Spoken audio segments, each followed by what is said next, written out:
Bom dia, meus amigos. Mais uma semana se iniciando. Estamos aqui para o Evangelho de hoje, segundo o Espiritismo.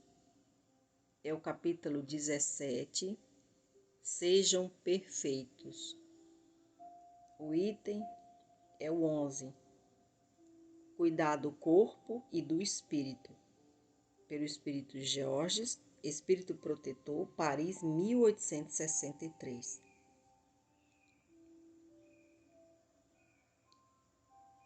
Será válido ao homem maltratar o próprio corpo para buscar a purificação do seu espírito?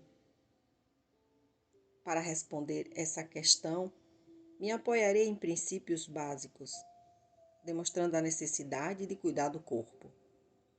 O corpo influi sobre a alma de uma maneira muito importante, conforme esteja sadio ou doente, pois precisamos considerar a alma como uma prisioneira do corpo físico. Para que a alma viva, se expanda e chegue mesmo a criar as ilusões de liberdade, o corpo tem que estar sadio, disposto e forte.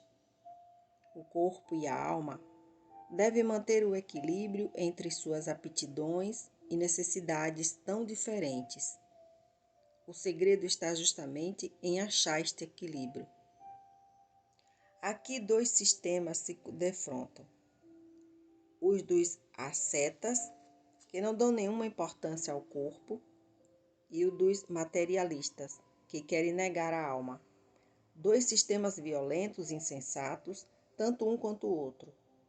Ao lado dessas duas grandes correntes de pensamento, existe um grande número de pessoas indiferentes, que sem convicções e sem afeições, amam com frieza e não sabem aproveitar a vida. Onde está então a sabedoria e a ciência de viver? Em nenhum lugar.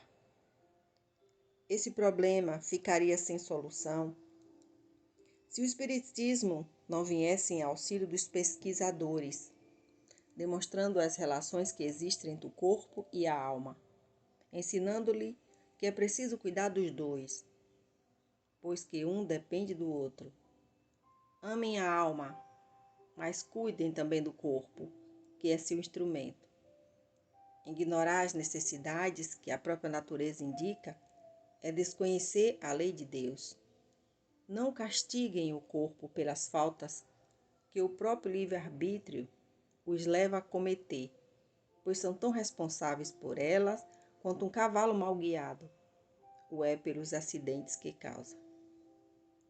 Por acaso serão mais perfeitos se martirizarem o corpo e continuarem egoístas, orgulhosos, e não praticarem a caridade para com o próximo? Não.